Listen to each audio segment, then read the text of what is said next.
people in the world today, there's always someone getting a raw deal. I'm your new host, Anthony Castaneda. This is Raw Deal, and these are their stories. This deadbeat person turns out to be a law enforcement officer. There's a fire! Get out now! We were at number 2 with our million seller right under the Beatles. She say, I'm gonna get you, I'm gonna screw you so bad. There's nothing but smoke and flames coming from that part of the building. I haven't seen a penny off of the sales. It pretty much ruined my clean record. Oh my God, there goes everything I own. The industry swept us under the rug. I got the raw deal, pal. That's what I'm battling right now. That's my raw deal. I've had nothing but raw deals.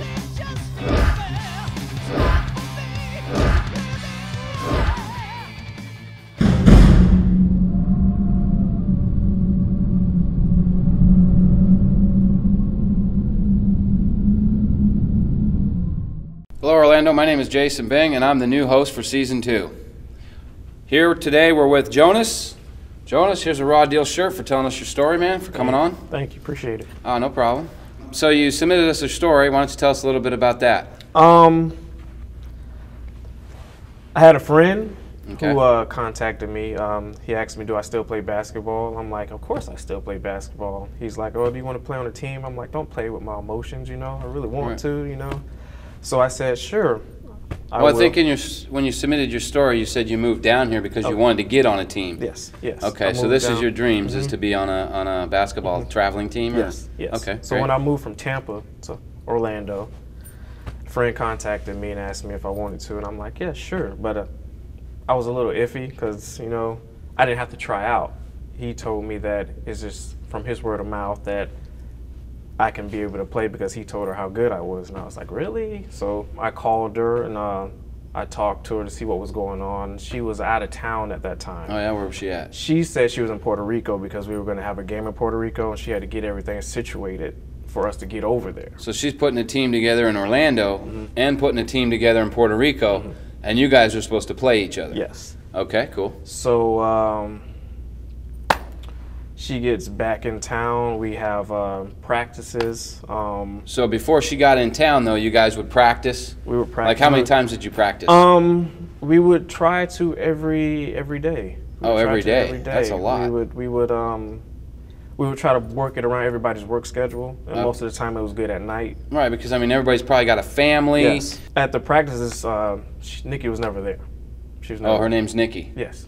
Okay. She was never there. She would just say we would have to handle the practices because she's handling the business side, so we just have to handle it on our own pretty much until she gets everything situated. Okay. So practices, and it's getting close to game times where we had a schedule. Okay. And we're reading the schedule and it says this game is on this date. That game time is coming and we're waiting for, first of all, we didn't have uniforms yet. We're waiting on uniforms, shoes. Okay, so when you signed up for this, I think you said that all your hotel fares, all your airplane tickets, everything's taken care of, but you had to do what? Pay for the jersey and the shoes and the bag. So you basically had to buy your own jerseys. Yes. Each player did. Each player did. How much was that? Together was $250. $250 per Per teammate. teammate. Okay, so there's what, 13 players on a team? Yes. Sometimes 15 because you Sometimes got to have more, yeah. how many ever she can get there. So she basically had a table there, came, watched you practice. Yes. You guys lined up. You signed the releases because you said you signed a release. Was it a release or what was it? It was a waiver. So. Okay, so you guys signed the waiver. You paid her the money. Paid her the money. So what happened when you were going to come to or you guys were getting ready for your first game? First game. That's when everything started looking iffy. Okay. So we're waiting, trying to get in contact with her. We finally get in contact with her because she said she was extra busy. So we're like, okay, we understand. We talked to her. She said, well, I don't think you guys are ready. Right, but you didn't even have your jerseys yet. Didn't have it. Okay. So she said the jersey was on the way. So we thought it was going to be here the day before our game. But the jerseys didn't show. Later on, we were asked, are the jerseys here? are the jerseys here? Are the jerseys here? They're not here yet. And I'm like, they should have been here on this date, but they're not here yet. So you keep saying they're not here, and more games are coming up, and she's still saying we're not ready. We're not ready. And all the teams are looking at each other like, this just doesn't make sense right now. So we should have played by now. We should have had the jerseys, but it just didn't add up.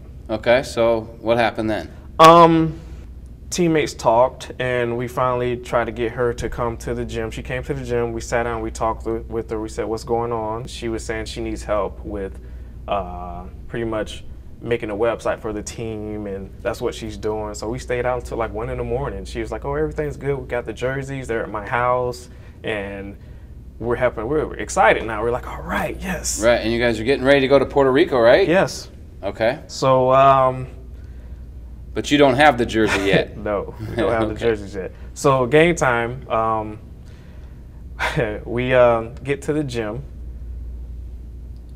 She calls somebody and says, oh, it was a communication problem. The Puerto Rico team is here in Orlando. And we're like, well, that doesn't make sense to us. How are they here? Well, how is the communication when the schedule says we go there? Right. Like, that doesn't happen. So everybody's sitting around looking like we just got ripped off, like literally. So what you're saying is she puts together a team, takes your money, and there really is no team. There is no team. Pretty much she would use us, the guys, to talk to other guys, excuse me, to talk to other guys to get them to come so we can have more teams. So word of mouth, we would get more guys, hey, come join this team, come join this team. That's before we knew about what was going on. So we would try to get a whole bunch of guys to come. So was your buddy involved in this? Because, I mean, he's the one who brought you in. He brought me in, but somebody brought him in that he was friends with. Okay, So how'd that all pan out? We all hate each other now, but it was just, we just looked at each other like, wow. So you guys were pissed off, kicking basketballs, throwing basketballs, hitting basketballs, trying to contact her. After that, we tried to talk to her, and she would never answer her phone. She would stop answering her phone, and we're trying to figure out what's going on. So the teammates were calling her as well? Calling her. Everybody, Everybody. Emails, trying to find out where she lives. Yeah, like, how'd hey, you find her anyway? I mean, didn't you do some research on her? I did research on her. It happened that a friend of mine also said he ran into a guy that said he was on a team that he thinks she also was in charge of. But she actually did the same thing with his team, but that was a football team. And he tried to get in contact with her, and she, I guess, took all the money from the football team, and she relocated. So what do you think she's doing now? I heard she moved to Texas. I had a PI friend, private investigator, who told me she was living in Texas. That's how I found out that's where she was located. Got her house in Texas. Oh, yeah? How'd you get that? I guess she won the lottery, I'm guessing. Jonas lottery. Yeah, my lottery. Yeah. Did you guys call the cops on her or anything? We didn't, because we figured like what was gonna happen. Like hey, lady came in, she took our money, and we don't have any really proof. So of you thought it was, you just said hell with it, huh? Yeah. A word to the wise, if your dreams are being on a basketball team or maybe a football team like the Predators or something like that, understand that Nikki right now is in Texas trying to scam you for your money. $200 might not seem like a lot, but when you got 13, 27 players paying that, I say we try to find Nikki. What do you think? Please do. Jonas, thanks for coming out and telling us your story. We really appreciate it. Maybe we can find you some justice. If anything, this is going to help the other people out there maybe not get the same raw deal. So we really appreciate you coming on, telling us your story, okay? No problem. Now the choice is yours. You can vote on story number 1. Maybe it'll be story number 2. Who knows? Maybe it's even going to be story number 3. Go to myrawdeal.com and vote today. I'm Jason Bing. Thanks for watching. Hi, I'm Dominique, the Slaker for Raw Deal, the reality show. Have you heard about our merchandise? Go to myrawdeal.com and check out our hats, our shirts, our DVDs, and our Raw Deal flip-flops. Now you can walk like a movie star. I'm Dominique, and it's time to bang it up and get the gear. Raw Deal gear. Hey everybody, I hope everybody brought their lunch today. It's going to be quite the long day. Oh my gosh, I totally forgot my lunch. That's okay, I have plenty for both of us. Oh, okay. Hey Jason? Yeah? I got something wrong with the camera. Can you come take a look? Yeah, no problem.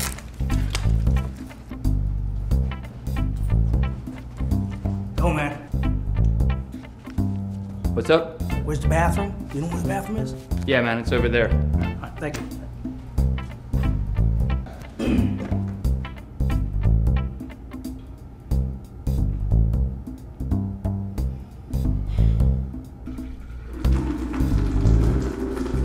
That's a good flow.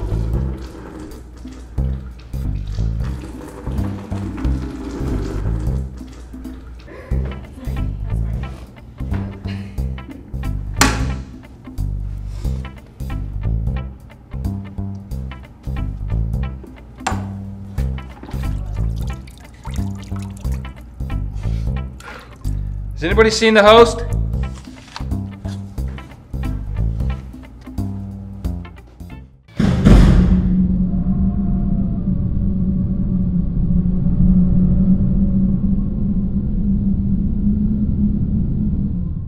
Hello Orlando, my name is Jason Bing and I'm the new host for Season 2.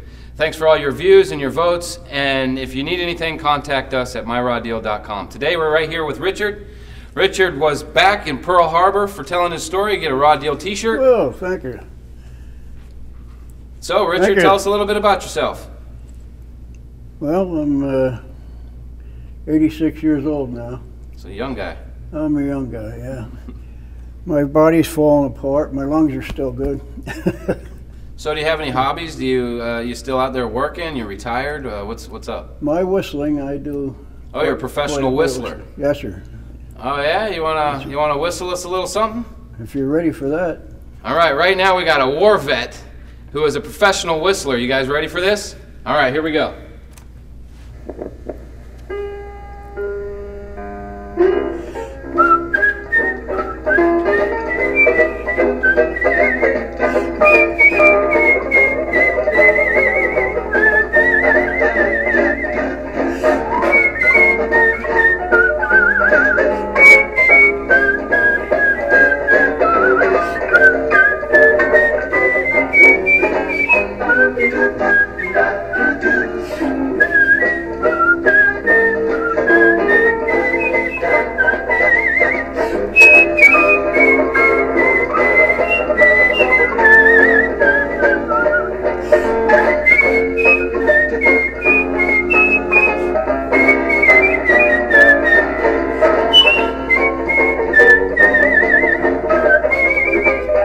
Awesome. I love that. Good. Very good, very good. What do you think, Orlando? This guy's awesome. So anyway, you submitted your story. You're a whistler. That's awesome.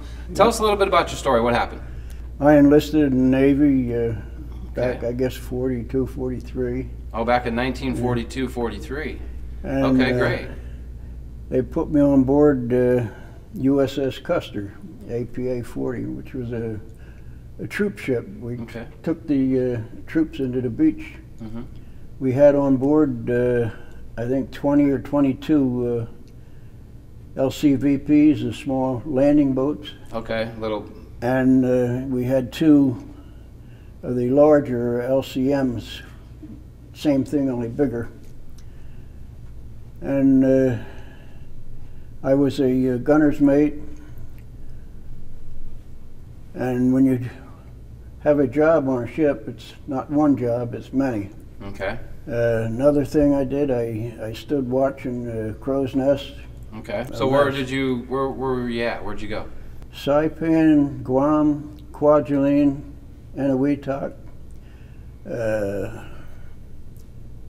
Leyte, Luzon. Okay, so Okinawa. you were there. You were in the mix of all that fun stuff, huh? I had them all, yeah. Okay. And back then, did you enlist or did they just come get you? Oh, I enlisted. Oh, okay, great. So you in wanted to those be a part of days, this anyway. So. things were different than it is today. In those days, guys were clamoring to get into the service. So you were over there. I was in the Crow's Nest in the early morning, and the Japanese always come in out of the sun at the crack of dawn. You could set your watch by it. Okay. They're coming in to get us. Okay. Coming in to bomb you, kamikaze oh, yeah. you? Kamikazes. Okay. Yeah. So I saw them coming in, and I scampered down the ladder. Well, before they were coming in, is there like some alarm, or were you the alarm? Eventually, I reported them, and the alarm went off, and now we're everybody scrambling to general quarters. Right, to get to their guns to get to their guns. Everything like that. Okay. And my gun was a 1.1 quad mount on the port side. Okay, I don't know what that means, but it sounds like a pretty big gun. It's 4 guns on okay. one mount. Okay, so not just you running, a couple other guys are with you, right? Oh yeah. Okay. I was a pointer on that gun. Okay. And in scrambling to get to my gun, coming down the crow's nest. Coming down, I jumped from one deck to another. It wasn't far, but the decks early in the morning were dewy, wet. Right, probably the ladder was too. So. Yeah, I held on tight. But I slipped and fell. So you slipped and you fell off the ladder. Okay. And I jumped and ran to my gun, and. Well, were you in pain when you slipped and fell? I mean, or was it just it hurt, but you don't think about it at the time. Right, yeah, you got all this main adrenaline coming at you, and you're just like, I got to get these guys. I had to get to my gun, and I did. And after all the fracas was done, and things quieted down, I went to sick bay, and they trussed my legs up and. But, so they had you in sick bay, and what they do to your legs? Sick bay with my legs trussed up and with drains in my legs. Kept me there for about 10 days. Oh, okay. We had good medics on board. And then they documented all this? Hopefully, yes. And, so you slipped out of the crow's nest off the ladder. They threw you in the hospital, and then what happened? And when I was released, they told me I would. Get a Purple Heart for this. Okay. They physically said, and I said, fine. Dick, you're going to get a Purple Heart, buddy. You're out of here. No big thing. You know, that's so you had to document some things? Because I know that when you're in the military, your documents are like, wherever you go, you have to hand them to this person. They keep them. That's right. And then when you leave that, then you go to another place, you take those documents. It's like bringing your driver's license or your Social Security everywhere, right? Yep. Okay, yep. So they had to document this, correct? I should think they should, yes. Okay. And, so when you got out, what happened? When I got out of service, I thought very little of it until one day I applied again, and I was just cast aside. So they didn't, did they say anything? Did you go to the VA? Who did you talk to? No, I didn't push it, you know. Right, I mean, this happened a long time ago. You went into the military wanting to be there, thinking that the military is just going to help you out. In fact, I tried to re-up. Oh, you tried to get back in? But there were so many of us at that time, they just, you know, going home, kid. Maybe they had the documents and they said, you know what, he got hurt. That could be, I don't know. But that was the big thing. I felt that somebody should recognize it, you know. Wow, Richard, that's a heck of a story. I hope that we can find you some justice. I'm going to see if I can find some avenues for you to take. I mean, I know it's been a while. It's been a while. To see if we can't get you something, you know, for the Purple Heart or something. I mean, you served back in the day when we really needed you, and well, we appreciate that. Thank you very much. All right, Dick. Well, thank you very much for coming out and telling us your story. We really appreciate it. And now it's up to you to vote on who you thought got the rawest deal. Is it going to be story number 1, story number 2, or maybe it's story number 3? The choice is yours. Go to myrawdeal.com and vote now. I'm Jason Bing. Thanks for watching.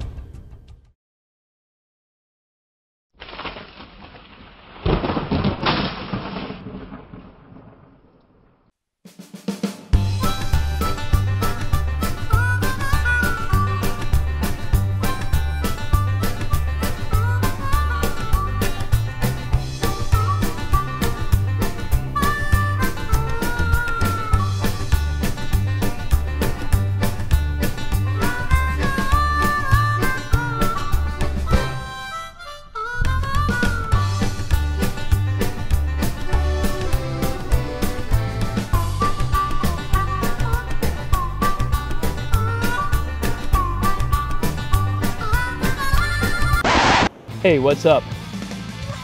I'm Sean. I'm on the camera department for My Raw Deal, the reality show. Have you ever had a raw deal? Well, we want your story. So go to myrawdeal.com and submit your story today. Who knows, you might be the next big winner.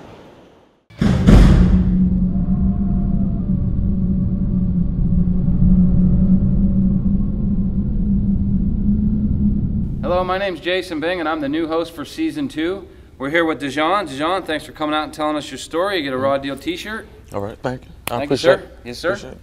So tell us a little bit about your story. What happened? Well, we went on the internet to purchase a used car. Okay. The car only cost $800, but I still wanted it. And I called this place Florida Cars USA in Miami, Florida. So we go ahead and we pay the So you researched them online first? Did they have a picture of it, or? They had a picture of the car, almost every part except for, you know, a couple minor little issues. Okay, but no problem. everything was pretty legit far as, you know, me looking it up on the internet and everything. It was a good price. Told me it was less than 100,000 miles, so I was with it. So we went ahead, we sent a cashier's check down there, paid for it and everything, so they was trying to get it delivered, but due to money issues, we couldn't afford to have it delivered, so it was cheaper for us to just go down there and get it. Okay, so how'd you get down there? We took the train down there. When we get there, we went in there and talked to the people about the car and everything, and I noticed some things on the car, so I asked them some questions about it. They was like, our mechanic is gone and all kind of stuff, so I was like, well, this piece sitting on the car, what is that? I don't know, we could have the mechanic check it out another time or whatever. Let's get the deal done and everything. So I'm keep messing with the car and looking it over, but it was running and everything was good. But so when you started looking at it, it was already running? Yeah, well, I cranked the car myself. I cranked it up and just let it run, you know, just to make sure everything was right. Pop the hood and look around. After that, we did the paperwork, and we left. They put the paper tags on, we left. We go right down the street to the gas station. We get to the gas station, I fill the whole tank up. After I fill the tank up, we tried to crank the car again and it didn't crank. So I'm like, something ain't right. Like, you know what I'm saying? I kept on trying to crank. I was like, do I need to jump or what? So I called him. I called the dude Steve down there. So Steve comes up there, helps us out or whatever. He tries to get it cranked with those electric jumpers. So okay, jumper cable kind of thing? Yeah, so he used that. The car still didn't crank. So how long were you at the gas station? We were probably down there waiting probably about, I know, an hour.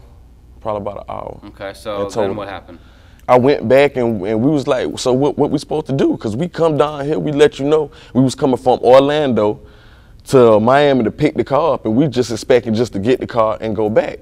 We already didn't have enough money really to make, you know what I'm saying, to make the trip. If that was the case, we could have just got the car, you know, shipped up there to us. So we was like, we don't have that, you know, enough money. Right, you're not working, so you don't really have the money. Because what you're telling me is the car isn't going to be ready now. Is that what you're saying? Yeah, and he was like, well, I have somebody. It's the solenoid. So he was like, yeah, it's just a $20 part. He can do that tomorrow, whatever. So I was like, all right, what we supposed to do tonight? We don't have no car, we don't have nowhere to stay. So me and her, we walked, and finally, by the grace of God, I found some way for us to lay our head. It cost us $100 for that. Stayed there, the place had roaches, it was terrible. We spent the night. I called the dude that next morning when it's checkout time. Called him to find out if he already made it to the place, because we looked on the thing, and when I looked at it, it said the place wasn't even going to be open on that Sunday. So he was like, yeah, I know the dude or whatever. So I asked him, and he was like, no, I didn't make it down there yet. So we called a cab or whatever, get down there, another $30 to get back the way the car was. And we get down there before he get down there. So finally, he comes, he tries to crank it up, the car cranks. I'm like, look. If it's not that solenoid, which I told him at the gas station, if it's not the solenoid, I don't want the car, because the car needs to run right. We'd have been out here all night. We ain't had nothing to wash with, no money, no, you know what I'm saying? So we pretty pissed off now. We was like, look, we're gonna have the car tested out when we get back to Orlando. I need to get back. I was like, my fiance irritated, she wanna go home, so we leaving. Whatever it is. The car. Yeah, so I told him, I said, well, look, I said, whatever it is, if it's the solenoid, the battery, whatever, I say, just take it off for the money that we owe for the tags, because we still had to pay $400 and something odd for the tags here in Florida. Right, so transfer some Yeah, so he was like, all right. So we go ahead and we leave. We stop the car. We made it. We made it back home. The car cut off right. We got to Advanced Auto Parts. Go in there. The dude comes out. We on the phone with Steve again. The people test the battery out, and they was like, well, the battery good, the alternator's good, the starter's good. We was like, well, what wrong with the car? Why is the car not cranking? Because we tried to crank it up at Auto Parts and it wouldn't crank. And he was like, well, the battery's reading good, so we can't transfer the battery out for you. And Steve, that was Steve was trying to do at the time. So is that the first place you took it, or? Yeah, that's the first place we took it. Then I said a couple days later, one of my friends, he introduced me to another mechanic. Find out that the brakes was gone on the car. We made it, changed the brake lines out. That was $200.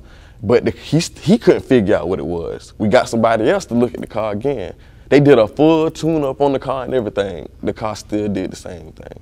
Still wouldn't start. Still wouldn't start. I'm talking about, man, I had to push it. We go to Walmart, have to sit in Walmart parking lot for an hour to get groceries because the car won't start back for a full hour. Everywhere we go, we have to leave it running. If we just go be in there for a second, because if we cut it off, the car is not going to crank back up, you know, for a given amount of time. So then what happened? Then after that, like I said, we went home, and after we got the car checked out and everything, I was tired, you know, so I was getting people to look at the car. Nobody knew it was wrong, so I called the dealership to try to get them to help me out. Like, look, all I want you to do, he said he was just gonna take off whatever we paid for it to take off the tags. I was like, I don't know what's wrong with the car. I want to keep the car, you know, it's not a bad car. I was like, it just won't stay, like when I turn it off, it won't crank back. While it's running, it'll run good, but you know, that's irritating when you can't go and come as you please. That defeats the purpose of a car. You feel what I'm saying? Right. So I'm like, look, just help us out, figure out what's wrong with the car, and that's all. I don't want to try to get no lawyers or none of that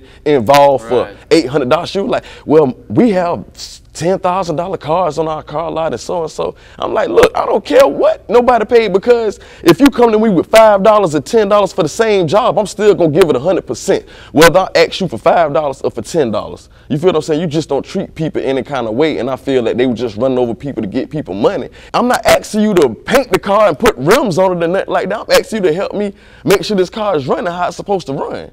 You know what I'm saying? Because if I pay $800 for it, of course, if y'all got $10,000 cars on your car lot, why couldn't you have a mechanic fix it before I get down there? When I already told you I'm coming from Orlando to pick the car up on the train, I don't have no money. Why would you even put us through, you know what I'm saying, through all that, especially after we done come down there, stayed in the hotel, and you put us through all this. The least you can do is help us make sure that the car is running good. You feel what I'm saying? But I feel you. Well, Dijon, thanks for coming out and telling us your story. I really appreciate it. All right, thank you. And now it's up to you to vote on who you thought got the Ross deal. Is it going to be story number 1, story number 2, or maybe story number 3? The choice is yours. Go to myrawdeal.com and vote now. Hello, my name is Jason Bing, and I'm the new host of Season 2. You want the Raw Deal t-shirt? Maybe you want to win the trophy. Who knows? You might even want the $2,000, huh? Is that what you want? Well, then get off the couch, go to myrawdeal.com, and submit your story now. You can win $2,000. Get the t-shirt, win the trophy. Come on! Go to myrawdeal.com and sign up today. I'm Jason Bing, your host. Thanks for watching.